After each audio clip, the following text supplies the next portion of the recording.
আসসালামু আলাইকুম সবাইকে। আমি ইসমাম আহমেদ, বর্তমানে পড়ালেখা করছি স্যার সলিমুল্লাহ মেডিকেল কলেজে। আমাদের সামনে এইচএসসি 25 পরীক্ষা, এই জন্য আমাদের বায়োলজির এমসিকিউ অনেকের অনেক টেনশন। আমরা ইনশাল্লাহ এই সিরিজে চেষ্টা করব হচ্ছে বায়োলজির যেই শর্ট সিলেবাসের অধ্যায়গুলো আছে সেখানে ওয়ান শটে এমসিকিউ সব সলভ করে ফেলানো। ইনশাল্লাহ ব্যাখ্যা সহ আমরা সলভ করব যাতে আর কোনো সমস্যা না হয়। এই ক্লাসের পরে তুমি যাতে একদম বোর্ড স্ট্যান্ডার্ড প্রত্যেকটা এমসিকিউ পারো এবং প্রত্যেকটা ইনশাল্লাহ কমন আসবে। আর একটা গুরুত্বপূর্ণ কথা, ভিডিও ডেসক্রিপশনে টেলিগ্রাম চ্যানেলের লিঙ্ক দেওয়া থাকবে। সেই চ্যানেলে বললাম এই অধ্যায় না, সবগুলো অধ্যায় যাবতীয় সকল কুইজ, মানে সকল এমসিকিউ কোশ্চেন কুইজ পোল আকারে দেওয়া আছে, জাস্ট ভেতর ঢুকে সলভ করবা। এটা তোমাকে মানে ইমেন্স লেভেলের একটা সাহায্য দিবে। আচ্ছা আসো আমরা প্রথমেই চলে আসি ফার্স্ট কোশ্চেন। এমসিকিউ ওয়ান শর্টে ফার্স্ট কোশ্চেন, প্রথম অধ্যায় কোষ ও কোষের গঠনের। উপরের এ চিহ্নিত অংশটি হলো কি? আমরা জানি একটা কোষ প্রাচীরের তিনটে স্তর থাকে। সবার ভেতরের যে স্তরটা, যে সাদা আকারের যে স্তরটা দেখতে পাইতেছো, এই স্তরটার নাম হইতেছে, দুইটা স্তরের প্রাথমিক প্রাচীরের মাঝখানে থাকে, সেটা হচ্ছে মধ্যপর্দা। কি থাকে? মধ্যপর্দা। অর্থাৎ দুইটা প্রাচীরের দুই প্রাক সেলের, এটা ধরো সেল 1, এটা হচ্ছে সেল 1, এটা হচ্ছে সেল 2। এই সেল 1 সেলের মাঝখানে সর্বপ্রথম যেই পর্দাটা সৃষ্টি হয় সেটাই হচ্ছে মধ্যপর্দা। মনে রাখতে হবে আরো এমসিকিউ এর জন্য, মধ্যপর্দায় পেকটিক অ্যাসিড, কিসের পরিমাণ? পেকটিক অ্যাসিড, এই অ্যাসিডের পরিমাণ সবচেয়ে বেশি থাকে। মধ্যপর্দার পরে হলুদ কালারের যে এ চিহ্নিত অংশটা, এটা হচ্ছে আমাদের প্রাথমিক প্রাচীর। এই অংশটার নাম কি? প্রাথমিক প্রাচীর। এবং এই প্রাথমিক প্রাচীরের পরে যেই আরেকটা স্তর দেখতে পাইতেছো, এই স্তরটার নাম হইতেছে সেকেন্ডারি প্রাচীর। এই স্তরটার নাম কি? সেকেন্ডারি প্রাচীর। এবং সেকেন্ডারি প্রাচীর কয় স্তর বিশিষ্ট? 3 স্তর বিশিষ্ট, 1 2 3। এবং আরেকটা জিনিস আমাদের লাগবে, সেটা হচ্ছে এই যে কোষ প্রাচীরটা আমরা আঁকলাম, এই কোষ প্রাচীরের প্রধান যে উপাদানটা, কোষ প্রাচীরের কি উপাদান? প্রধান উপাদান কোনটা? সেটা হচ্ছে সেলুলোজ। খুবই খুবই খুবই খুবই গুরুত্বপূর্ণ, সেলুলোজ। আমাদের এটা মুখস্থ রাখতে হবে। তার মানে বলছে এ চিহ্নটির নাম, তাহলে এ চিহ্নটি কি হবে? প্রাথমিক প্রাচীর। এ চিহ্নটার অংশের নাম কি হবে? প্রাথমিক প্রাচীর। ওকে, গুড। আমরা পরবর্তী কোশ্চেনে আসি, সেটা হচ্ছে কোষ গহ্বরের চারদিকে সাইটোপ্লাজমের হালকা স্তরকে কি বলে? হাইলোপ্লাজম, এক্টোপ্লাজম, এন্ডোপ্লাজম নাকি টোনোপ্লাজম? আচ্ছা ধরো এই হচ্ছে আমাদের একটা সেল, ধরো এটা হচ্ছে আমাদের একটা উদ্ভিদ সেল, উদ্ভিদ কোষ। বাইরেরটা হচ্ছে কোষ প্রাচীর, ভেতরেরটা হচ্ছে কোষ ঝিল্লি, এবং ভেতরের দিকে একটা বড় কোষ গহ্বর আছে। তো বাইরের দিকে যেই সাইটোপ্লাজমের দুইটা স্তর থাকে, একটা হচ্ছে একটু বাইরে কোষ প্রাচীর ঘিরে অবস্থান করে এইভাবে, এবং এই যে বাইরের দিকের যে অঞ্চলটা, এই বাইরের দিকের অঞ্চলটা হয় বেশ ঘন এবং শক্ত। বেশ কি হয়? ঘন এবং শক্ত হয়। এবং ভেতরের দিকের যেই স্তরটা থাকে, সেই ভেতরের দিকের স্তরটা হালকা পাতলা হয়, বেশি ঘন থাকে না। তাহলে এই বাইরের দিকের যে স্তরটা, এই বাইরের দিকের স্তরকে বলা হয় হচ্ছে এক্টোপ্লাজম। এক্টো মিন্স বাইরে, এক্টোপ্লাজম। এবং ভেতরের দিকের যে স্তরটা, এটাকে বলা হয় এন্ডোপ্লাজম। এটাকে কি বলা হয়? এন্ডোপ্লাজম। এই এক্টোপ্লাজম প্লাস এন্ডোপ্লাজম দুইটা মিলিত হয়ে তৈরি হয় হচ্ছে সাইটোপ্লাজম। কি তৈরি হয়? সাইটোপ্লাজম, যার অপর নাম হচ্ছে হায়ালোপ্লাজম। আচ্ছা, অর্থাৎ সাইটোপ্লাজম এবং হাইলোপ্লাজম বললাম সেম। তাহলে বলছে কোষ গহ্বরের চারদিকে, তার মানে আমার এই বাইরের দিক কথাটা বলছে, তাহলে সেটা হচ্ছে আমাদের এক্টোপ্লাজম। সঠিক উত্তর কি হবে? এক্টোপ্লাজম। ওকে, গুড। কোষের অভ্যন্তরে পিএইচ রক্ষা করে কোনটি? এটা একটা খুবই গুরুত্বপূর্ণ কোশ্চেন। প্রশ্নটা খুবই খুবই খুবই খুবই গুরুত্বপূর্ণ। সেটা হচ্ছে, একটা হচ্ছে কোষের অম্লত্ব ক্ষারকত্ব নিয়ন্ত্রণ করা, আর একটা হচ্ছে কোষের পিএইচ নিয়ন্ত্রণ করা। যদিও দুইটা সেম, কিন্তু হাসান স্যার বই অনুযায়ী দুইটা কথা আমাদের দাগাইতে হবে।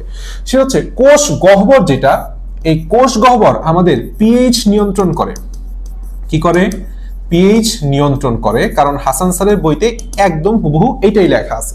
এবং আরেকটা গুরুত্বপূর্ণ কথা, যে কোষ গহ্বরের চারদিকে একটা পাতলা পর্দা থাকে, এইটাও মুখস্থ রাখবে। এই পর্দাটার নাম হচ্ছে টনোপ্লাস্ট। কি নাম?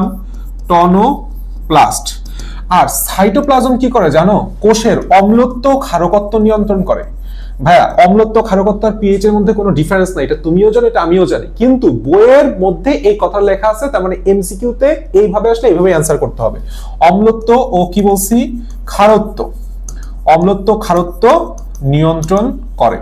তার মানে তোমাকে প্রশ্ন যদি বলে পিএইচ নিয়ন্ত্রণ করে কি দাগাবো, কোষ গহ্বর দাগাবো, যেটা এখানে বলছে পিএইচ কথা। কিন্তু যদি বলতো যে কোষের অম্লত্ব ক্ষারকত্ব কে নিয়ন্ত্রণ করে, উত্তর দিতাম হচ্ছে আমাদের সাইটোপ্লাজম। আচ্ছা, আমাদের পরবর্তী কোশ্চেন আসে, কোনটি সাইটোপ্লাজমীয় নির্জীব বস্তু? কোনটি সাইটোপ্লাজমীয় নির্জীব বস্তু?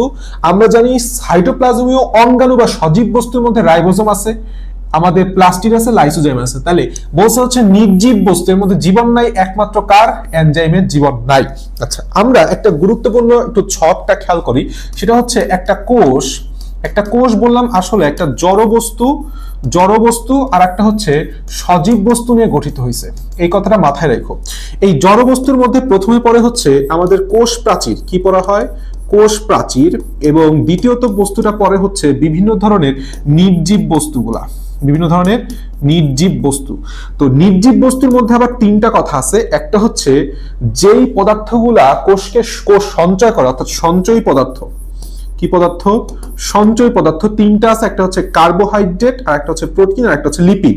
অর্থাৎ কার্বোহাইড্রেট হচ্ছে শর্করা যেটাকে আমরা বলি, আর একটা হচ্ছে প্রোটিনটা হচ্ছে আমিষ যেটাকে আমরা বলি, আর লিপিড মানে তো আমরা সবাই জানি সেটা হচ্ছে স্নেহ।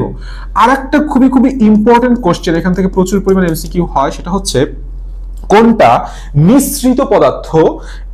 কোষ কর্তৃক নিঃসৃত পদার্থ। কি পদার্থ? নিঃসৃত পদার্থ। নিঃসৃত পদার্থটা আমরা মুখস্থ রাখি হচ্ছে এইচ পেন দ্বারা, HPE এবং N। এইচ তে হচ্ছে হরমোন, এইচ তে কি? হরমোন।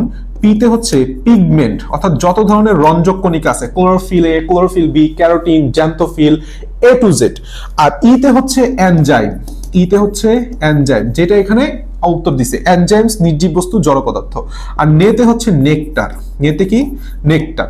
আর একটা বস্তু আছে, সেটা হচ্ছে বিভিন্ন ধরনের বর্জ্য পদার্থ, বিভিন্ন ধরনের বর্জ্য কি কি আছে? যেরকম গাম আছে, যেরকম ট্যানিন আছে, যেরকম রেজিন আছে, ঠিক আছে? এই প্রত্যেকটাগুলাই হচ্ছে আমাদের নির্জীব বস্তু। এর মধ্যে নিঃসৃত পদার্থ, সঞ্চয় পদার্থগুলো মুখস্থ রাখতে হবে, খুবই খুবই ইম্পর্টেন্ট। আর সজীব বস্তুর মধ্যে অ্যাকচুয়ালি আমাদের তিনটা পার্ট। একটা হচ্ছে আমাদের সবার কোষ প্রাচীরের নিচে অবস্থিত, সেটা হচ্ছে কোষ ঝিল্লি। কি অবস্থিত? কোষ ঝিল্লি। কোষ ঝিল্লির ভেতরে থাকে হচ্ছে আমাদের সাইটোপ্লাজম। কি থাকে? সাইটোপ্লাজম থাকে। আর সাইটোপ্লাজম ও সাইটোপ্লাজমীয় অঙ্গাণু থাকে, সাইটোপ্লাজমীয় অঙ্গাণু থাকে। এক্সট্রা করে আমাদের থাকে হচ্ছে নিউক্লিয়াস, এক্সট্রা করে কি থাকতেছে? আমাদের নিউক্লিয়াস। এই তিনটা হচ্ছে সজীব বস্তুর মধ্যে পড়ে। তো এই যে ছকটা আমাদের দেখবা বইতে দেওয়া আছে খুব সুন্দর করে, এটা আমাদের পড়তে হবে। আচ্ছা, আসো আমাদের পরবর্তী কোশ্চেন, কোষের প্রোটিন ফ্যাক্টরি কাকে বলে? আমরা সবাই জানি রাইবোজোমকে বলা হয় হচ্ছে প্রোটিন ফ্যাক্টরি। রাইবোজোমকে কি বলা হয়? প্রোটিন ফ্যাক্টরি, প্রোটিন ফ্যাক্টরি, ঠিক আছে? তাহলে গোলগি বডিকে কি ফ্যাক্টরি বলা হয়? এটা বললাম খুবই উত্তর, সঠিক উত্তর রাইবোজোম। কিন্তু গোলগি বডির একটা নাম আছে, নাম বলা হয় কার্বোহাইড্রেট ফ্যাক্টরি, কার্বোহাইড্রেট ফ্যাক্টরি। অনেকে এই জিনিসটা ভুল করো যে কার্বোহাইড্রেট ফ্যাক্টরি দাগিয়ে দাও হচ্ছে ক্লোরোপ্লাস্ট বা প্লাস্টিড। না, ক্লোরোপ্লাস্ট বা প্লাস্টিডকে কার্বোহাইড্রেট ফ্যাক্টরি বলা হয়। এটা হচ্ছে ফ্যাক্টরি অফ সিনথেসিস সুগার, শর্করা জাতীয় খাদ্য তৈরির কারখানা। আর এটা হচ্ছে রিজার্ভ রাখে শর্করাকে, এই জন্য সরাসরি বলা হয় কার্বোহাইড্রেট ফ্যাক্টরি। তাহলে গোলগি বডি কার্বোহাইড্রেট ফ্যাক্টরি। আর লাইসোসোম, গোলগি বডির আর একটা চমৎকার নাম আছে, সেটা হচ্ছে কোষের ট্রাফিক পুলিশ বলা হয়। কি বলা হয়? এটাও মুখস্থ রাখো, এমসিকিউর জন্য খুবই খুব ইম্পর্টেন্ট। কোষের ট্রাফিক পুলিশ বলা হয়। আর এই পাশে যে লাইসোজোম আছে, আমরা সবাই জানি লাইসোজোম কি করতেছে? লাইসোজোম হচ্ছে ফ্যাগোসাইটোসিস করে, ফ্যাগোসাইটোসিসে গুরুত্বপূর্ণ ভূমিকা পালন করে, যার জন্য এই লাইসোজোম দুইটা জিনিস ঘটায়। একটা হচ্ছে অটোফ্যাগি, আর একটা হচ্ছে অটোফ্যাগি প্লাস অটোলাইসিস। অটোলাইসিস। এখন ফ্যাগিতে গ আছে, তার মানে যখন অঙ্গাণু ধ্বংস হবে, যখন কি হবে? অঙ্গাণু ধ্বংস হবে, তখন সেটাকে আমরা বলবো অটোফ্যাগি। আর যখন সেলে ল আছে, লাইসিসে ল আছে, যখন টোটাল সেলটাই লাইসিস করবে, ধ্বংস হয়ে যাবে, তখন আমরা সেটাকে বলবো অটোলাইসিস। আর এন্ডোপ্লাজমিক রেটিকুলামের কাজ নিয়ে ও এক্সট্রা করে কিছু বলে না, কাজের মধ্যে আমরা অনেক কিছু পড়বো ইনশাআল্লাহ সামনে। আচ্ছা, এন্ডোপ্লাজমিক রেটিকুলাম বলতে বলতে চলে আসছে গায়ে দানাদার বস্তু লেগে থাকে। আমরা জানি এন্ডোপ্লাজমিক যে রেটিকুলামটা, এই এন্ডোপ্লাজমিক রেটিকুলাম দুই প্রকার, একটা হচ্ছে মসৃণ, একটা হচ্ছে মসৃণ এন্ডোপ্লাজমিক রেটিকুলাম, মসৃণ ইআর, আর একটা হচ্ছে অমসৃণ ইআর, আর একটাকে কি বলা হয় অমসৃণ ইআর। এই অমসৃণ ইআর এ ছোট ছোট দানা সদৃশ রাইবোজোম লেগে থাকে। কি লেগে থাকে? রাইবোজোম লেগে থাকে। এই জন্য অমসৃণ এন্ডোপ্লাজমিক রেটিকুলামের কাজের মধ্যে দেখবা একটা গুরুত্বপূর্ণ কাজ হচ্ছে প্রোটিন সিনথেসিস করে। কারণ আমরা জানি রাইবোজোমকে প্রোটিন ফ্যাক্টরি বলা হয়, প্রোটিন সিনথেসিস করে। তার মানে বুঝতে পারতেছো দানাদার কি বস্তু লেগে থাকবে? রাইবোজোম বস্তু লেগে থাকবে। ওকে, গুড। আমরা চলে আসি পরবর্তী প্রশ্ন। রাইবোজোমের একটি উপ একক 30S হলে অন্যটি কত হবে? আচ্ছা, আমরা জানি রাইবোজোম আছে হচ্ছে অনেক প্রকারই আছে, 55, 77, 80, 70 সবকিছুই আছে। আমরা 80S আর 70S টা হচ্ছে বেশি জানি। আমরা জানি 80S ইজ ইকুয়াল টু হচ্ছে 60S প্লাস 40S, আর 70S এটা হচ্ছে 50S প্লাস 30S। অনেকে এই জিনিসটা মুখস্থ করতে একটু সমস্যা হয়, তাই আমি মুখস্থ করি এভাবে: 3 দিলা, 4 দিলা, 5 দিলা, 6 দিলা, 7 দিলা, 8 দিলা। আচ্ছা, 3 গ্যাপ 5 গ্যাপ 7, তার মানে 30 আর 50 মিলিত হয়ে কি হবে? 70, আর বাকি 4, 6, 8, তার মানে 40, 60 মিলিত হয়ে হবে 80। এভাবে যদি পড়ো আমাদের আর কোনো সমস্যা ভুল হবে না। তাহলে একটা উপএকক বলছে 30S, 30S আছে কোথায়? এই জায়গাটায়। তাহলে অপরটা কি হবে? 50S, তাহলে দাগায় দাও 50S, গুড। আর এই 80S, এই 80S থাকে হচ্ছে আমাদের উন্নত বা প্রকৃত কোষী যত ধরনের জীব আছে সেটাই। আর 70S থাকে কোথায়? 70S থাকে হচ্ছে আদি কোষী জীবে। এটাও বললাম আমরা সবাই জানি। আচ্ছা, এই যে প্রশ্নটা এসে গেছে, কোনটি আদি কোষী রাইবোজোমের উপ একক? তার মানে আদি কোষী উপ এককের মধ্যে 50 আর 30 ছিল। দেখি 50 আর 30 কোথায় আছে? এই যে ঘ নম্বরে অ্যান্সার। আচ্ছা, প্রোটিন সংশ্লেষণ করে যে অঙ্গাণু কেবলই পড়ে আসলাম সেটা হচ্ছে রাইবোজোম, এই জন্য এটাকে প্রোটিন ফ্যাক্টরি বলা হয়। সব ধরনের কোষে কোনটি পাওয়া যায় সেটাও বললাম রাইবোজোম। এই জন্যই রাইবোজোমকে বলা হয়ে থাকে হচ্ছে সার্বজনীন অঙ্গাণু। কি বলা হয়ে থাকে? সার্বজনীন অঙ্গাণু। Very very very much important. এই তথ্যটা খুবই খুবই খুবই খুবই গুরুত্বপূর্ণ। এটা বললাম অ্যাডমিশনের জন্য গুরুত্বপূর্ণ, বোর্ডের প্রশ্ন তো গুরুত্বপূর্ণ, অ্যাডমিশনের জন্য গুরুত্বপূর্ণ। রাইবোজোমকে কি বলা হয়? সার্বজনীন অঙ্গাণু। এটাকে বলা হয় সব ধরনের কোষে পাওয়া যায়। ঠিক আছে? আচ্ছা, এর মধ্যে ক্লোরোপ্লাস্ট, যেটা এই ক্লোরোপ্লাস্ট পাওয়া যায় শুধুমাত্র উদ্ভিদ কোষে, আর কিছু অল্প সংখ্যক সায়ানোব্যাকটেরিয়ায় পাওয়া যায়। অল্প সংখ্যক কিছু নীলাভ সবুজ শৈবালে অল্প কিছু ব্যাকটেরিয়া যারা সালোক সংশ্লেষণ প্রক্রিয়া ঘটায় তাদের বেলায় পাওয়া যায়। আচ্ছা, আসো এরপরে বলছে কোষ বিভাজনের সময় কোষ প্লেট তৈরি করে কোনটি? কোষ প্লেট তৈরি করার জন্য মেইন যে অঙ্গাণুটা কাজে লাগে সেটা হচ্ছে গোলগি বডি। গোলগি বডি এক প্রকার থলি পাঠায় যেটাকে বলা হয় ফ্র্যাগমোপ্লাস্ট এবং পেকটিন জাতীয় ভেসিকল। অ্যাকচুয়ালি এই গোলগি বডি থেকে কোষ প্লেট তৈরি করে। এই জন্য কোষ প্লেট বলুক বা কোষ প্রাচীর বলুক, তুমি একবারে চোখ বন্ধ করে গোলগি বডি দাগায় দিয়ে আসবা। খুবই খুবই খুবই খুবই ইম্পর্টেন্ট। মাইক্রোটিউবিউলস কোষ বিভাজনে সাহায্য করে, কোষ প্লেট তৈরি করতে পারে না। কোষ বিভাজনের সময় কোষ প্লেট তৈরি করতে বলে দিছে কোষ প্লেট। মাইক্রোটিউবিউলস কখনোই কোষ প্লেট তৈরি করে না, কোষ প্লেটে গোলগি বডি তৈরি করে। মাইক্রোটিউবিউলস অন্য দিক থেকে কোষ বিভাজনে সাহায্য করে, এটা সঠিক কথা। আচ্ছা, স্ট্যাবিলাইজার এবং ল্যাবিলাইজার নিয়ে অঙ্গাণুর বৈশিষ্ট্য। আসলে স্ট্যাবিলাইজার আর ল্যাবিলাইজার থাকে হইতেছে আমাদের লাইসোজোমে, এটা বলে আমরা সবাই জানি, লাইসোসোমে। এর মধ্যে স্ট্যাবিলাইজারটা হইতেছে লাইসোসোমের কোষ প্রাচীরটাকে স্ট্যাবল করে। উদাহরণস্বরূপ তুমি জিনিসটা মনে রাখবা ক দিয়ে, সেটা হচ্ছে কর্টিজেন আর একটা হচ্ছে কোলেস্টেরল। নিচের কোনটি স্ট্যাবিলাইজারের উদাহরণ? খুবই খুবই ইম্পর্টেন্ট, কর্টিজেন এবং কোলেস্টেরল। ল্যাবিলাইজারটা হচ্ছে লাইসোসোমের কোষ প্রাচীর মানে আবরণটাকে আরো আনস্টেবল করে। কি করে? আনস্টেবল করে, যার কারণে ভেতরের যে লাইটিক এনজাইমগুলো আছে সেটা বের হয়ে যায়। সো ল্যাবিলাইজারের কি কি উদাহরণ আছে? ল্যাবিলাইজারের উদাহরণ হচ্ছে টেস্টোস্টেরন, স্টেরয়েড যেই হরমোনগুলা, টেস্টোস্টেরন এবং তোমার ধরো প্রোজেস্টেরন। এই দুইটা স্টেরন থাকলে তুমি বুঝে নিবা সেটা হচ্ছে ল্যাবিলাইজার। তাহলে কাদের মধ্যে আছে? লাইসোজোমের মধ্যে আছে। সঠিক উত্তর হচ্ছে লাইসোজোম। গুড। আসলে আমরা 13 নম্বরে প্রশ্ন আসি, কোন অঙ্গাণুর মাধ্যমে অটোফ্যাগি ঘটে? আমি কেবলই পড়াইছি অটোফ্যাগি বলুক আর অটোলাইসিস বলুক, কি লাগাবো? লাইসোজোম দাগাবো। আচ্ছা, লাইসোসোমের one of the most important কিছু গুরুত্বপূর্ণ কাজ আছে। সবার প্রথমে হচ্ছে সে ফ্যাগোসাইটোসিস করে, যেটা আমি আগেই বলছি, ফ্যাগোসাইটোসিস করে। আচ্ছা, সে আরো কি করতেছে আমি আরো বলছি, সেটা হচ্ছে অটোফ্যাগি করে। অটোফ্যাগির সাথে সাথে সে কি করে? অটোলাইসিসও করে। আচ্ছা, আমি কোনটা কি সেটাও বলছি। আচ্ছা, সাথে সাথে এই জিনিসটা মাথায় রাখবা, সে বললাম কেরাটিন প্রস্তুত করে। কি প্রস্তুত করে? কেরাটিন প্রস্তুত করে। এবং ক দিয়ে আরেকটা মাথায় রাখবা, ক্যান্সার ঘটায়। অর্থাৎ এই যেই চারটা কাজ, এটা কখনোই ভোলা যাবে না। Phagocytosis, autophagy, autolysis, keratin, cancer. Lysosome ক্যান্সারও ঘটায়, তাহলে ক্যান্সার তৈরি ঘটাইতে সাহায্য করে কে? আমাদের লাইসোসোম। আবার কেরাটিন প্রস্তুতে সাহায্য করে কে? লাইসোসোম। এটা ভোলা যাবে না। কোনটি? ডিএনএ বহনকারী অঙ্গাণু। আমাদের কোষের মধ্যে ডিএনএ বহন করে দুইটা অঙ্গাণু, একটা হচ্ছে আমাদের ক্লোরোপ্লাস্ট, মানে প্লাস্টিড, অ্যাকচুয়ালি প্লাস্টিড, এবং প্লাস মাইটোকন্ড্রিয়া। মাইটোকন্ড্রিয়া, ঠিক আছে? তার মানে এখানে কোনটা আছে?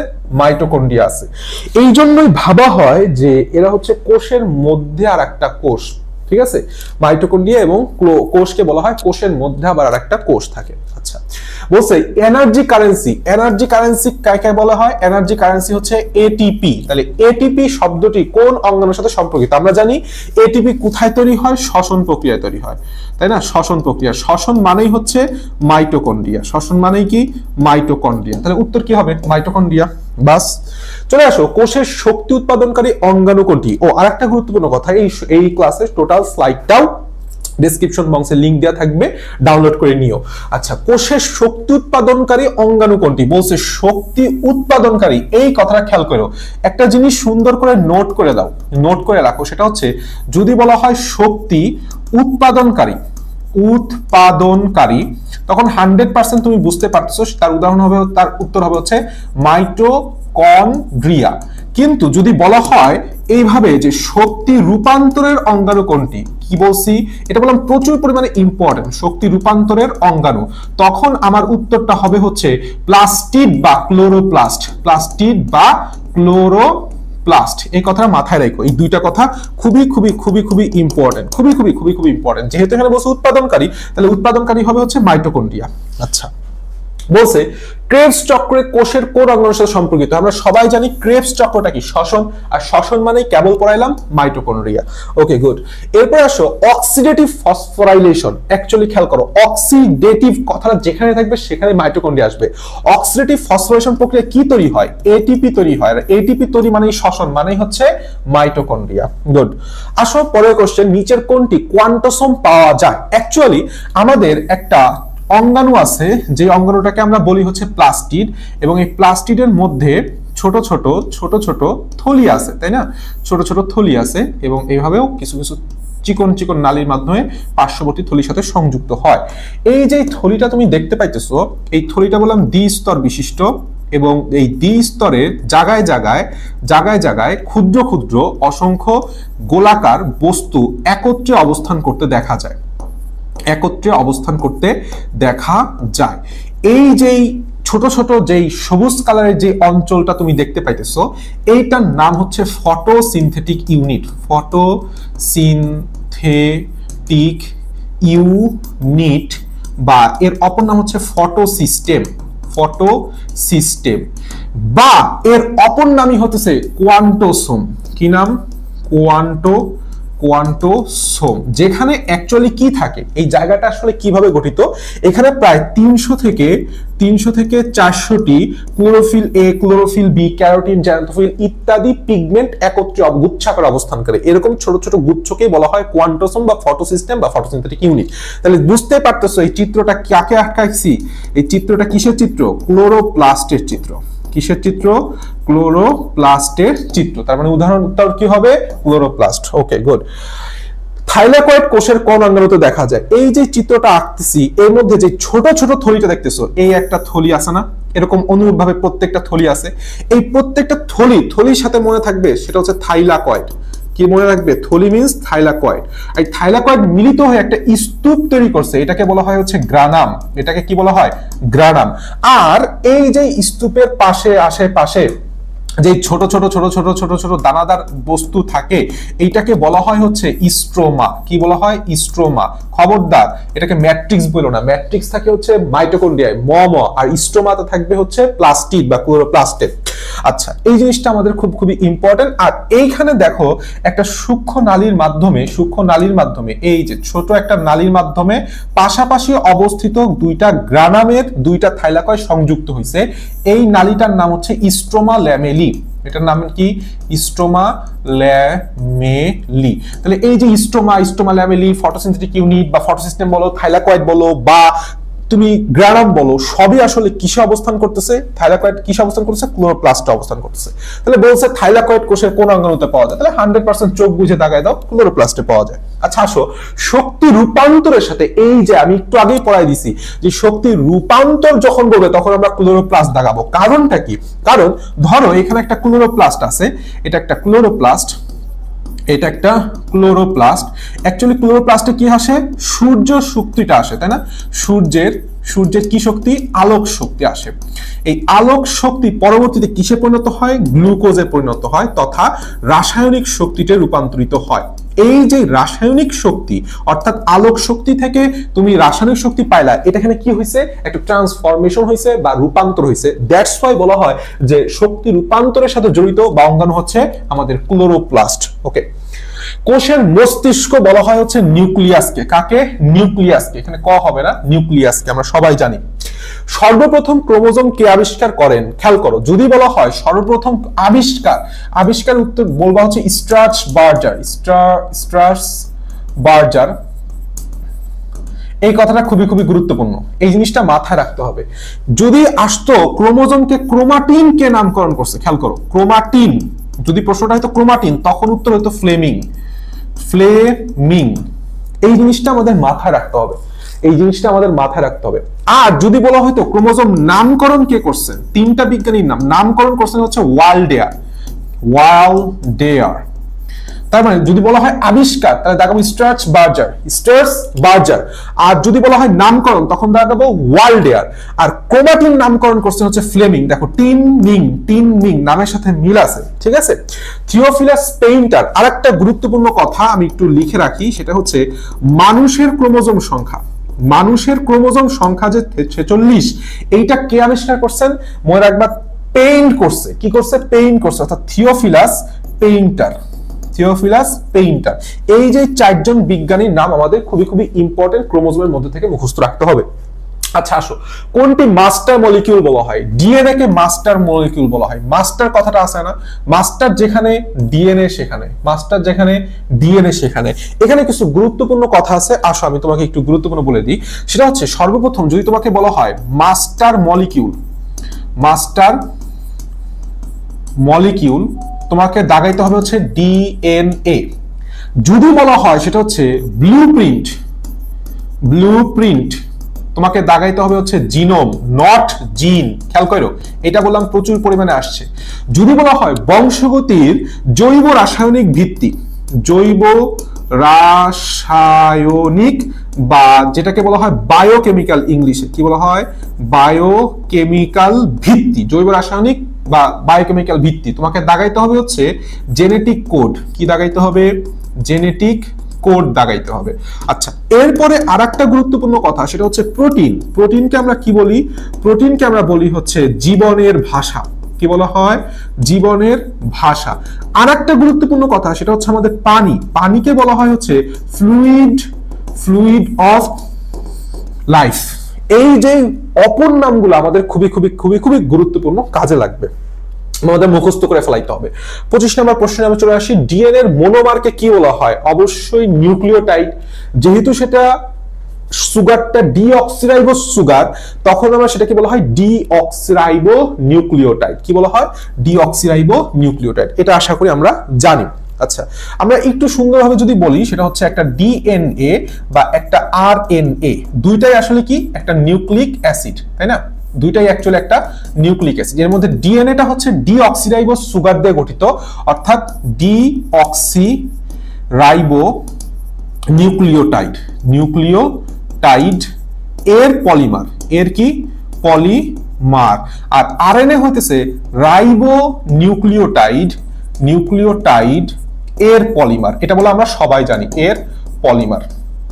এবং এখানে একটা গুরুত্বপূর্ণ কথা আছে, ডিঅক্সিরাইবোজ নিউক্লিওটাইড কেন বলা হইতেছে, কারণ এখানে ডিঅক্সিরাইবোজ সুগার আছে এবং ডিঅক্সিরাইবোজের 2 নং কার্বনে অক্সিজেন থাকে না বা অক্সিজেন বিহীন, ঠিক আছে, এই জিনিসটা ইম্পর্টেন্ট।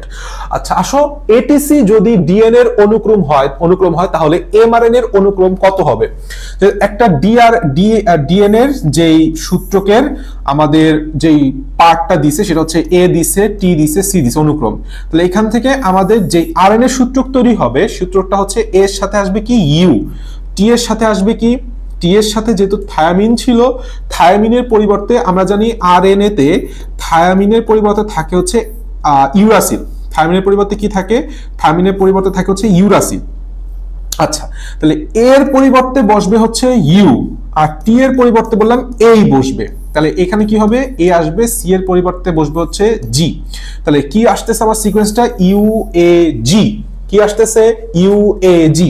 একটা জিনিস মাথায় রাখবা, ইউএজি বললে আমাদের স্টার্ট কোডন, এটা আমরা পরবর্তীতে পড়বো। ইউএএ, ইউএজি, ইউজিএ, সমস্যা নাই, আমরা আসবো আস্তে আস্তে।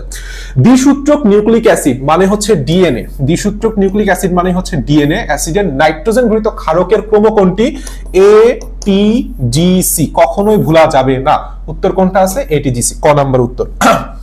কোনটি? Pyrimidine base. আমরা জানি N2 বেস বা N2 ক্ষারক আছে 2 প্রকার, একটা হচ্ছে পিউরিন, আর একটা হচ্ছে পাইরিমিডিন, আর একটা কি? পাইরিমিডিন। মনে রাখতে হবে, নাম যার ছোট গঠন তার বড়, বা নাম যার বড় গঠন তার ছোট। তাহলে পিউরিনের নাম ছোট, তাহলে গঠন বড়, অর্থাৎ এটা হচ্ছে 2 রিং বিশিষ্ট। এটা কি 2 রিং বিশিষ্ট, আর পাইরিমিডিন হচ্ছে 1 রিং বিশিষ্ট। এবং পিউরিন আমরা সবাই জানি কি কি উদাহরণ আছে? অ্যাডনিন আর গুয়ানিন। আর পাইরিমিডিন আছে, তাহলে বাকি যেগুলো হলো থায়ামিন, সাইটোসিন এবং ইউরাসিল, এই তিনটাই হচ্ছে পাইরিমিডিন।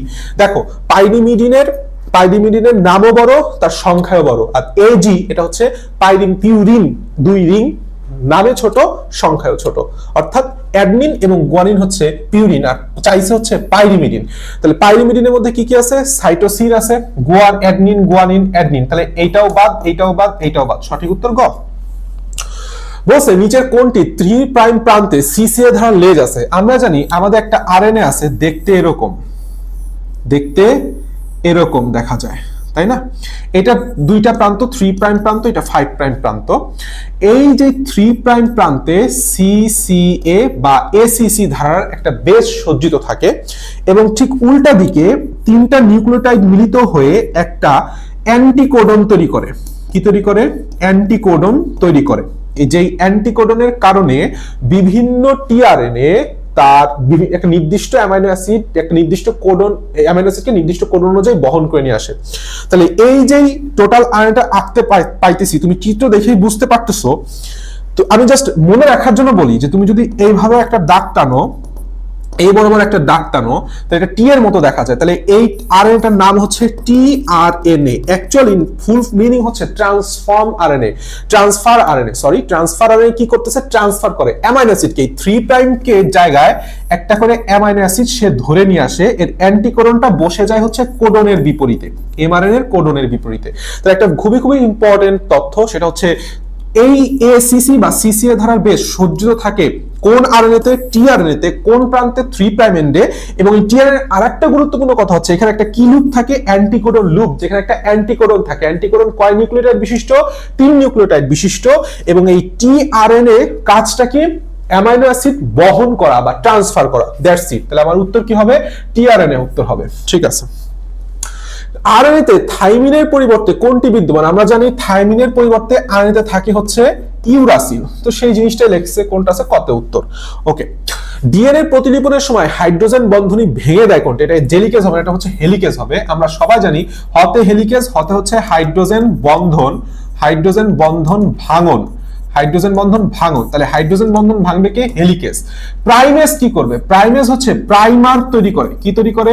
প্রাইমার তৈরি করে। আমরা সবাই জানি প্রাইমার কি জিনিস, প্রাইমার তৈরি করা। আমরা জানি প্রাইমার হচ্ছে একটা ক্ষুদ্র আরএনএ, যেটা আসলে আমাদের রেপ্লিকেশন একদম শুরুতে প্রয়োজন হয়। আর পলিমারেজ নামের মধ্যে একটা কথা দেখাবো, পলি কথাটা আছে, অর্থাৎ একটার পর একটা নিউক্লিওটাইড সংযুক্ত করে, একটার পর একটা নিউক্লিওটাইড সংযুক্ত একটা পলিমার যৌগ তথা ডিএনএ তৈরি করে। তো এখন পলিমারেজ আছে দুই প্রকার, একটা হচ্ছে ডিএনএ পলিমারেজ 3, আর একটা হচ্ছে দুই প্রকার অ্যাকচুয়ালি, ডিএনএ পলিমারেজ 3 প্রকার অ্যাকচুয়ালি 2, আর একটা হচ্ছে ডিএনএ পলিমারেজ 1। তো এই 1, 2, 3 এর মধ্যে one of the most important হচ্ছে ডিএনএ পলিমারেজ 3। কারণটা কি? এই ডিএনএ পলিমারেজ 3 হচ্ছে নিউক্লিওটাইড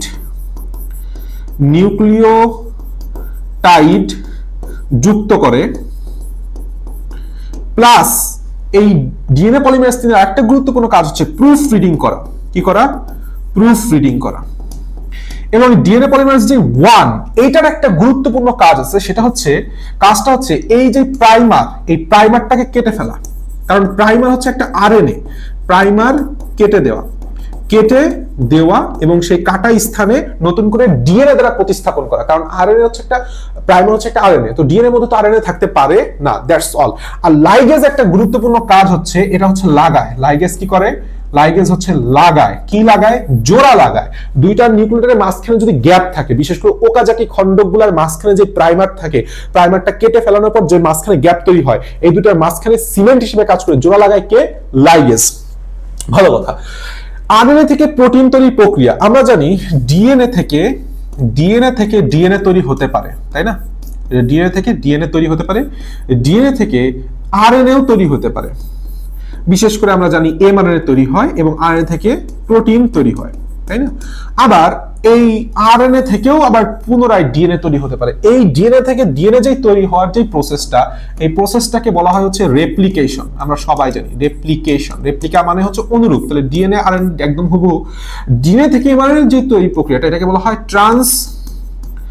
ট্রান্সক্রিপশন। এবং তাহলে আরএনএ থেকে ডিএনএ তৈরি হওয়ার প্রক্রিয়াটাকে কি বলা হয়? কি? Reverse transcription. কারণ কি? এর মধ্যে একটা এনজাইম থাকে, নাম হচ্ছে রিভার্স ট্রান্সক্রিপ্টেজ। যেরকম আমাদের এইচআইভি ভাইরাসে থাকে, করোনা ভাইরাসে থাকে, এরা কি করতেছে? ভাইরাল এমআরএনএ থেকে একটা ডিএনএ তৈরি করে, তখন সেই ডিএনএটা তৈরি হয় সিডিএনএ বলে। তখন সেই ডিএনএ কে কি বলা হয়? কমপ্লিমেন্টারি ডিএনএ বা সিডিএনএ বলে। ওকে, আশা করি বুঝতে পারছি। আর এমআরএনএ থেকে প্রোটিন তৈরির যে প্রক্রিয়া, এটাকে বলা হয় ট্রান্সলেশন। দেখো এই জিনিসটা বোঝা খুবই ইজি। প্রোটিনকে কি বলা হয়? জীবনের ভাষা। তাহলে ভাষাকে কি করতে হবে? ট্রান্সলেট করতে হবে। তাহলে উপরে রেপ্লিকেশন, নিচে ট্রান্সলেশন, মাঝখানে কি হলো? ট্রান্সক্রিপশন। তাহলে আরএনএ থেকে যে প্রোটিন তৈরি করতেছি, এটার নাম কি হবে? প্রোটিন। প্রোটিন মানে জীবনের ভাষা, ভাষাকে ট্রান্সলেট করতে হবে, অর্থাৎ ট্রান্সলেশন। উত্তর। প্রি এমআরএনএ যে অংশে ট্রান্সলেট হয় তাকে কি বলে? দেখো প্রি এমআরএনএ থাকে হচ্ছে এরকম একটা অবস্থানে, মাঝখানে কিছু কোডিং অঞ্চল এবং নন কোডিং অঞ্চল থাকে। ঠিক আছে, কি বলছি? কোডিং অঞ্চল আর নন কোডিং অঞ্চল থাকে। তো ধরো এই হচ্ছে একটা কোডিং অঞ্চল, এই আর একটা কোডিং অঞ্চল, এই আর একটা কোডিং অঞ্চল। তাহলে দুইটাই, এগুলি প্রত্যেকে কি অঞ্চল? প্রত্যেকে হচ্ছে কোডিং পার্ট, অর্থাৎ এর মধ্যে অ্যামাইনো অ্যাসিডের সংকেত থাকে। কোডিং পার্ট, এটাও কোডিং আর এটাও কোডিং। তাহলে দুইটা কোডিং এর মাঝখানে নন কোডিং কিছু অঞ্চল পাওয়া যায়, এদেরকে বলা হয় হচ্ছে ইন্ট্রন্স। এদেরকে কি বলা হয়? ইন্ট্রন্স। আর কোডিং পার্টগুলোকে বলা হয় এক্সন। তাহলে মনে রাখবা, দুইটা এক্সনের ইন মানে ভেতরে, দুইটা এক্সনের ভেতরে কি থাকতেছে? নন থাকতেছে, অর্থাৎ নন কোডিং পার্ট থাকতেছে। তাহলে সেটাকে বলা হচ্ছে ইন্ট্রন্স। তাহলে বলছে পিএমআরএনএ যে অংশে ট্রান্সলেশন হয়, তাহলে ট্রান্সলেশন কখন হবে? নন কোডিং পার্টটা তো ট্রান্সলেশন হবে না, কোডিং পার্ট অর্থাৎ এক্সনটা হচ্ছে ট্রান্সলেট হবে। তাহলে সেটাকে আমরা কি বলবো? এক্সন বলবো। ওকে, নিচের কোনটি নিউক্লিক অ্যাসিডের উপাদান? আমরা সবাই জানি নিউক্লিক অ্যাসিডের সুগার থাকে দুইটা, একটা হয় রাইবোজ সুগার, নাহলে ডিঅক্সিরাইবোজ সুগার। এটা নিয়ে পেঁচানোর কিছু নাই। আচ্ছা, এখানে বলে কোশ্চেনের সমস্যা হয়েছিল হাতে লেখা, কোনটি দ্বারা ট্রান্সলেশন শুরু হয়? আমরা জানি স্টার্ট কোডন বলে একটা কথা আছে, তাই না? স্টার্ট কোডন দ্বারা সবসময় আমাদের ট্রান্সলেশনটা শুরু হয় এবং সেটার মানটা হচ্ছে AUG, এবং AUG একটা অ্যামাইনো অ্যাসিডকে নির্দেশ করে যার নাম হচ্ছে মেথিওনিন। এটা বললাম খুবই কমন এবং খুবই গুরুত্বপূর্ণ একটা প্রশ্ন, যে কোনটি স্টার্ট কোডন এবং কোন স্টার্ট কোডন কোন অ্যামাইনো অ্যাসিডকে নির্দেশ করে। তো উত্তর হচ্ছে মেথিওনিন। বলছে ডিএনএ থেকে এমআরএনএ তৈরি প্রক্রিয়া আমরা অলরেডি পড়ে ফেলছি, সেটা হচ্ছে ট্রান্সক্রিপশন। আচ্ছা, এরপর বলছে মানব জিনোমের মাত্র 2 ভাগ জিন বিভিন্ন বৈশিষ্ট্য অংশগ্রহণ করে। এই যে 2%, এটাও বললাম আমাদের এমসিকিউ প্রশ্ন, মুখস্থ রাখবো। আর বাকি 98% নিষ্ক্রিয় থাকে, এদেরকে বলা হয় জাঙ্ক ডিএনএ। এদেরকে কি বলা হয়? Junk DNA. খুবই গুরুত্বপূর্ণ, নট জাঙ্ক জিন, ইটস জাঙ্ক ডিএনএ। আচ্ছা, বলছে জিনের যে কার্যকরী একক পলিপেপটাইড সংশ্লেষণ করে, এই যে কেবল বললাম কার্যকরী একক, এখানে কতগুলো একক দিচ্ছে তাই না? কোডন তো আমরা জানি, কোডন নিয়ে পরে কথা হবে। সিস্টন, সিস্টনটা হচ্ছে জিনের কার্যের একক। কি বলছি? জিনের কার্যের একক, কার্যের একক অর্থাৎ জিনের বৈশিষ্ট্য প্রকাশের একক। মিউটন হচ্ছে মিউটেশনের একক। কিসের একক? মিউটেশন এর একক। আর রেকন হচ্ছে রিকম্বিনেশনের একক। রিকম্বিনেশনের একক। এই কথাগুলো বললাম খুবই খুবই খুবই খুবই খুবই খুবই খুবই গুরুত্বপূর্ণ। ওকে, আরেকটা একক আছে যেটার নাম হচ্ছে অপেরন। অপেরন, অপেরন কি জিনিস বলতো? অপেরন হচ্ছে আদি কোষে জিন প্রকাশের একক। সরেয়া মিল আছে। আদি কোষে জিন প্রকাশের একককে আমরা কি বলবো? অপেরন বলবো। ওকে, নিচের কোনটি স্টপ কোডন? আমরা জানি স্টপ কোডন এর আরেকটা অপর নাম আছে, সেটা হচ্ছে ননসেন্স কোডন। কারণটা কি? এরা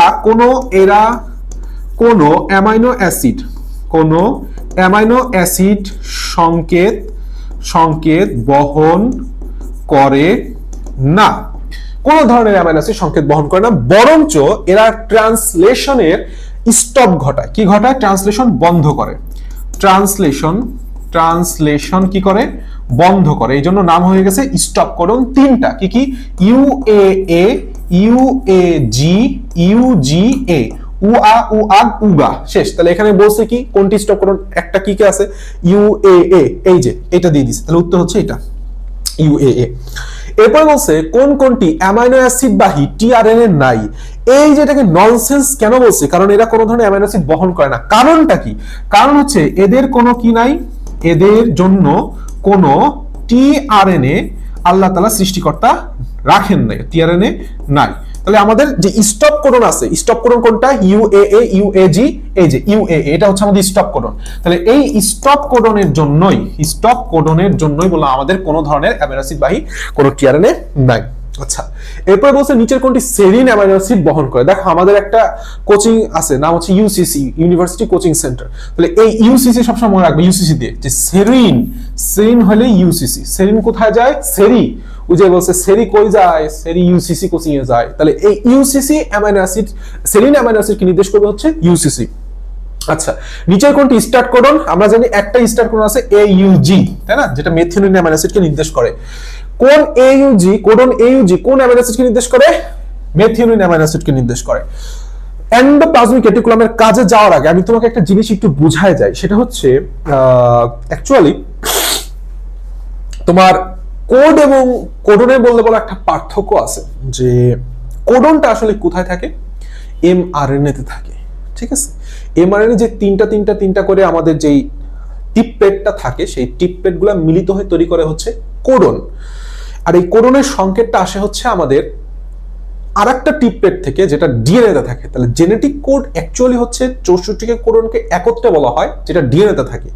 আর এই যে খন্ড খন্ড খন্ড খন্ড আকারে যেই প্রত্যেকটা টিপপেট যেটা mRNA তে পাওয়া যায়, সেটা হচ্ছে আমরা কি বলি? কোডন বলি। এই জিনিসটা আমাদের একটু মাথায় রাখতে হবে। আচ্ছা, এন্ডোপ্লাজমিক রেটিকুলাম কি করে? এন্ডোপ্লাজমিক রেটিকুলামের গুরুত্বপূর্ণ কাজ, যেহেতু সে রেটিকুলাম, খেয়াল করো, যেহেতু সে অ্যাকচুয়ালি রেটিকুলাম শব্দের অর্থ হচ্ছে জালিকা অবশ্যই তাহলে একটা কাঠামো দান করবে। রাইবোজোম আর কেরাটিন, আমি বলছি যে কেরাটিন প্রস্তুত করা হচ্ছে লাইসোসোমের কাজ। কে করে? লাইসোসোমে করে। তাহলে 100% 1 আর 2, যদিও রাইবোজোমও তৈরি করে না। উত্তরে ভুল আছে, যেহেতু উত্তরটায় ভুল আছে, প্রশ্নটার মধ্যে ভুল আছে, কারণ রাইবোজোম তৈরি করা এন্ডোপ্লাজমিক রেটিকুলামের কাজ নয়। কিন্তু যেহেতু কেরাটিন প্রস্তুত করবে না, তখন আমাদের বাধ্য হয়ে 1 আর 2 দাগাইতে হবে। এটা বললাম খুবই ইম্পর্টেন্ট, পরীক্ষা হলে এই সব কমন সেন্স কাজে লাগাও। ফ্লুইড মোজাইক, বানান ভুল হয়েছে, ফ্লুইড মোজাইক মডেল অনুযায়ী ফসফোলিপিড অণুগুলো পাশে ব্যাপ্ত হতে পারে, ট্রু। অক্ষ বরাবর অক্ষ বরাবর ঘুরতে সক্ষম, ট্রু। দুই স্থানের মধ্যে দুই স্তরের মধ্যে অ্যাকচুয়ালি দুই স্তরের মধ্যে পরিবর্তন করে, এটাও ট্রু, কারণ ফ্লিপ ফ্লপ মুভমেন্ট বলে আমরা জানি। তাহলে আমাদের তিনটাই বললাম ট্রু, খুবই ইম্পর্টেন্ট। অনেক বইতে এখানে 1 আর 2 দিছে, এটা বললাম ভুল, 1 2 3 তিনটাই সঠিক। আচ্ছা আসো, বলছে এখানে একটা ছবি দিছে, চিত্রের ডি অংশের নাম কি? দেখো আমাদের যে এই ছবিটা এখানে দিছে অ্যাকচুয়ালি জিনিসটা দেখতে এরকম।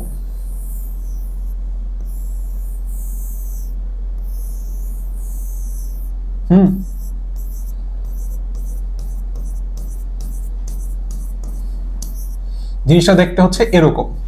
তো লম্বা লম্বা যে অংশটা দেখতে পাইতেছো এদেরকে বলা হয় হচ্ছে সিস্টার্নি। এদেরকে বলা হয় কি? সিস্টার, মানে সিস্টার্নি। ভেতরের দিকে যে ছোট গোলাকার অঞ্চলটা দেখতে পাইতেছো এদেরকে বলা হয় ভেসিকল। কি বলা হয়? ভেসিকল। আর পাশে যে গোলাকার অঞ্চলটা দেখতে পাচ্ছো এদেরকে বলা হয় ভ্যাকিওল। ভ্যাকিওল বা ভ্যাকুওল, ওল আর কল। সো এই জিনিসটা ইম্পর্টেন্ট। এবং এই টোটাল চিত্রটা যেখানে সিস্টার্নি, ভেসিকল, ভ্যাকুওল এবং ভেসিকল থাকে সেটাকে আমরা বলি হইতেছে গোলগি কমপ্লেক্স বা গোলজি বডি বা গোলগি বডি। কি বলি? Golgi body. তাহলে এই গোলগি বডির আমার চিত্রটা ডি দেখাইছে হচ্ছে এই অঞ্চলটা, তাহলে এই ডি অঞ্চল টোটালটাই কি? সিস্টার্নি। টোটালটাই কি? সিস্টার্নি। তাহলে গোলগি বডি কি কি দ্বারা গঠিত? সিভিড দ্বারা মনে রাখবা, ভেসিকল, সরি সিভিড বলতেছি, সিস্টার্নি, ভ্যাকুওল, ভেসিকল। ঠিক আছে? আচ্ছা, একটা জিনিস এখান থেকে ইম্পর্টেন্ট, সেটা হচ্ছে গোলগি বডি। গোলগি বডি, এই গোলগি বডিতে কি কি পাইতেছি আমি? সিস্টার্নি পাইতেছি, সিস্টার্নি প্লাস ভেসিকল পাইতেছি প্লাস ভ্যাকুওল পাইতেছি। আর যেটা এন্ডোপ্লাজমিক রেটিকুলাম সেখানে আমি সিস্টার্নি পাবো, কিন্তু ভেসিকলের পরিবর্তে আমরা সেখানে ভেসিকল না পায়ে সেখানে আরেকটা জিনিস পাবো। এই জিনিসটা খুবই গুরুত্বপূর্ণ, সেটাকে বলা হয় টিউবিউল। সেটাকে আমরা কি বলি? টিউবিউল প্লাস ভ্যাকুওল পাই। ঠিক আছে? সেখানে ভেসিকল পাই না, সেখানে টিউবিউল পাই। এই জিনিসটা ইম্পর্টেন্ট যে এন্ডোপ্লাজমিক রেটিকুলাম আমরা কি কি পাচ্ছি না? ভেসিকল পাচ্ছি না, সেখানে আমরা কি পাই? টিউবিউল পাই। ওকে, এরপরে বলছে উপর চিত্রটির বৈশিষ্ট্য হলো, মানে এটাও আমার গোলগি বডি, এটাও আমার কি? Golgi body. তো গোলগি বডিতে কি হচ্ছে? লাইসোসোম গঠন করে। Golgi body one of the most important কাজ, ফার্স্ট অফ অল আসো আমরা একটু লিখি। সে হচ্ছে 1 নাম্বার কাজ, গোলগি বডি বললাম লাইসোসোম তৈরি করে। লাইসোসোম তৈরি করে, এটা শুক্রাণুর যে অ্যাক্রোসোম সেই অ্যাক্রোসোমও তৈরি করে। এবং গোলগি বডিতে একটা গুরুত্বপূর্ণ কাজ হয়, সেটা হচ্ছে অলিগোস্যাকারাইডের পার্শ্ব শিকল সংযুক্ত হয়। অলিগোস্যাকারাইডের কি হয়? পার্শ্ব শিকল সংযুক্ত। এই জন্য গোলগি বডিকে বলা হয় হচ্ছে কার্বোহাইড্রেট ফ্যাক্টরি। আমি এর আগেও পড়াই দিছি একটু আগে, কার্বোহাইড্রেট ফ্যাক্টরি। আচ্ছা, সো এখানে আরেকটা গুরুত্বপূর্ণ কথা, সেটা হচ্ছে যেহেতু নামের মধ্যে গলা গলা কথা আছে, তার মানে সে হচ্ছে কোষ প্রাচীর তথা কোষ প্লেট তৈরি করবে। এই যে 4টা কথা আমাদের কখনোই ভোলা যাবে না। তো লাইসোসোম গঠন করবে, কোষ প্লেট তৈরি করবে, কিন্তু ফ্যাগোসাইটোসিস সহায়তা করে না, কারণ ফ্যাগোসাইটোসিস করে হচ্ছে লাইসোসোম। কি করে? লাইসোসোম করে। তাহলে উত্তর হচ্ছে 1 এবং 2। ওকে, আমরা চলে আসি উদ্দীপকের যৌগটিতে নিচের কোনটি বর্তমান? অ্যাকচুয়ালি দেখতে পাচ্ছি একটা এক সূত্রক এবং এখানে ইউ আছে, অনেকগুলা ইউ আছে, তার মানে এটা হচ্ছে একটা আরএনএ। তাহলে আরএনএ তে কি থাকবে? রাইবোজ থাকবে, নট রাইবুলোজ। রাইবোজ থাকবে, নট রাইবুলোজ, খবরদার। আচ্ছা, বলছে উদ্দীপকের জৈব অণুটি, যেহেতু এটা একটা আরএনএ, যেহেতু ইউ দেখতে পাইতেছি এবং অনেকগুলা একটা এক সূত্রক, তাহলে এটা হচ্ছে একটা আরএনএ। তাহলে আরএনএ অবশ্যই ডিএনএ থেকে তৈরি হয়, জীবের বংশগত চরিত্র বহন করে, প্রোটিন উৎপাদনে অংশগ্রহণ করে। প্রোটিন উৎপাদনে অংশগ্রহণ করে, এটা বললাম জীবের বংশগত চরিত্র বহন করে, কথাটা আংশিক ঠিক। কথাটা কি ঠিক? আংশিক ঠিক। এটা আমরা দাগাবো না, এই জন্য আমরা দাগাবো না। আমরা কি দাগাবো? 1 এবং 3 দাগাবো। উত্তর হচ্ছে খ, কারণ জীবের বংশগত চরিত্র বহন করলে আমরা সেটাকে ডিএনএটাকেই ধরে নেই, এই জন্য আমরা 1 এবং 3 দাগাবো। ঠিক আছে? প্রশ্নটা ত্রুটিযুক্ত। চিত্রে প্রদর্শিত অঙ্গাণুতে কোনটি অনুপস্থিত? অ্যাকচুয়ালি এখানে কি দেখানো হয়েছে? এখানে একটা ডিএনএ দেখানো হয়েছে, তাই না?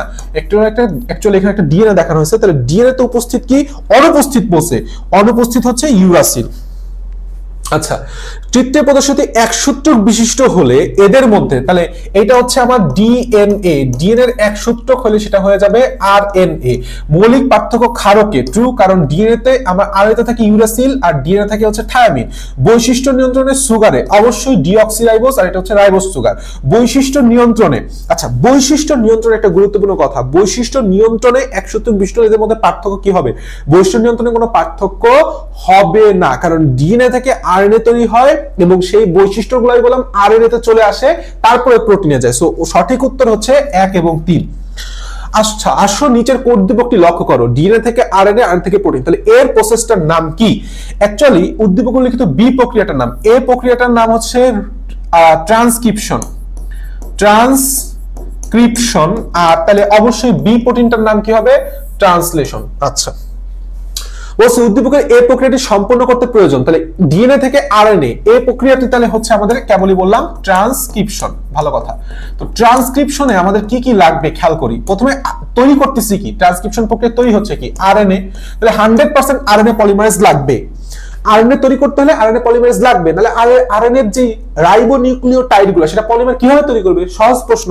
তাহলে আরএনএ পলিমারেজ লাগবে, ডিএনএ সাস তো লাগবে, কারণ তৈরি হচ্ছে কোথায়? ডিএনএ থেকে তৈরি হচ্ছে, তাহলে ডিএনএ সাস লাগবে। সহযোগী লিপিড লাগবে না, সহযোগী কিছু প্রোটিন লাগে। সহযোগী কি লাগে? প্রোটিন লাগে, এখানে বলছে লিপিড। তাহলে 1 এবং 3 হচ্ছে সঠিক উত্তর। আচ্ছা এরপর বলছে একটা ডিএনএ চিত্র দিয়ে নিচের কোনটি অনুপস্থিত? 100% ইউরাসিলি আমাদের অনুপস্থিত হবে।